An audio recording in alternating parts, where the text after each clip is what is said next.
Just out rock raking some ground off. Oh, I guess I gotta cut some twine. I get an awful mess of twine in my manure. So, anyways, everything going pretty good. We'll dig it the right way tomorrow.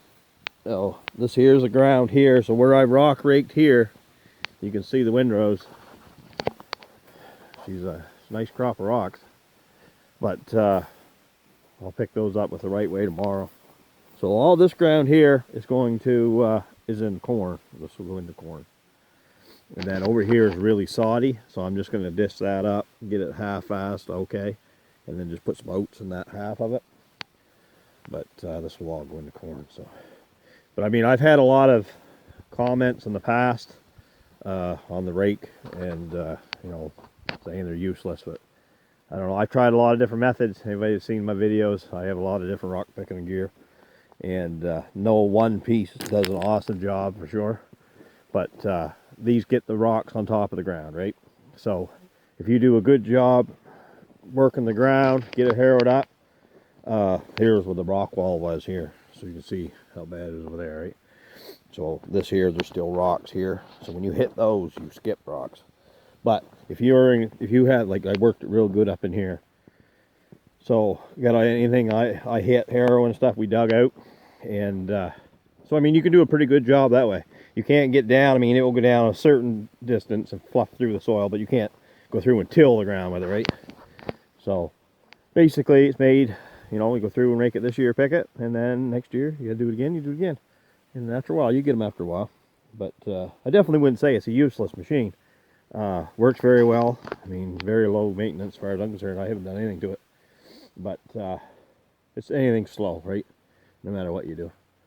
So these here are raked up, and then you see little bits of sod here. I mean, things are greened up a little bit before I got out. But over here was really soddy. I chiseled that up last fall, and like I say, I'm just gonna harrow it up just enough to get some oats, straight oats in it, and then I'll chisel it and I'll rock pick that in the fall. But yeah, lots of rocks. But I do like the idea of that mulcher, and I'm gonna have a mulcher. Not necessarily to cover every inch of ground, but up here you can see some of the ground here. That little Massey chugging away. Geez, I gotta cut some twine out of that baby. Whew. Yeah, my manure, no matter how much twine I cut out of the bales, I end up with twine in the manure. But everything gets it in the end, between the harrows and rock gear, and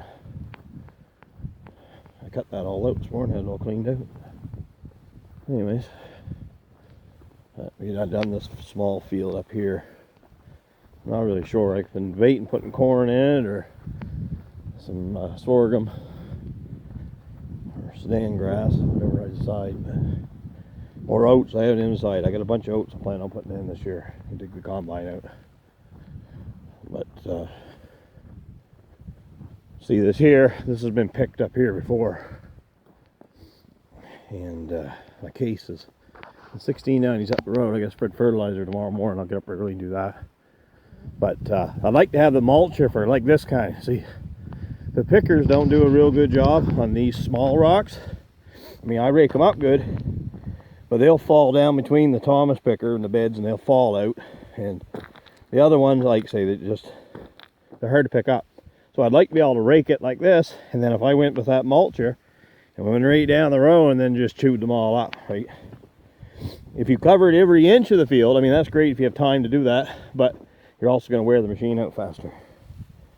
So doing it the way I want to do it, it should last me a long time before you have to change hammers in them, right?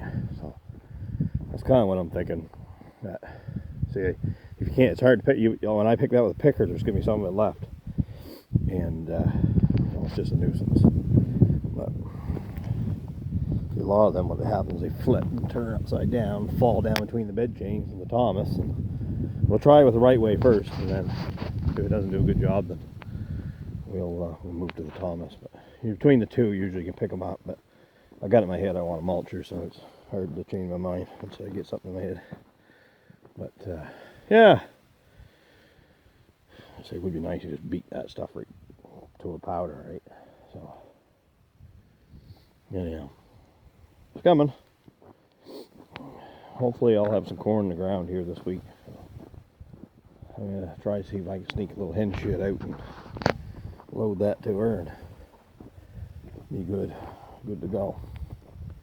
But yeah, so I mean, I've had lots of comments through the years, and some of them say I haven't got any rocks. There's rocks here. Some of it's been picked. Even this field down here where all them rocks are, that's already been picked twice. You know, you just keep picking them.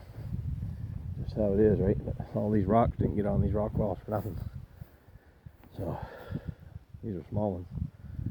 Grass coming good. This has had hen shit on and cow shit. So let's keep loading her on. I got to get the cows turned out this week. I got to load some feeder calves. Can't remember what day. Anyways, whatever day this week. And then as soon as that day hits, then no more feeds going into them. They're going out. So fence is pretty well done here. I've already turned some cows out at the other farm. I haven't made a video in a while, I guess, but I've been busy. But anyways, that's how she goes. So we'll talk to you later.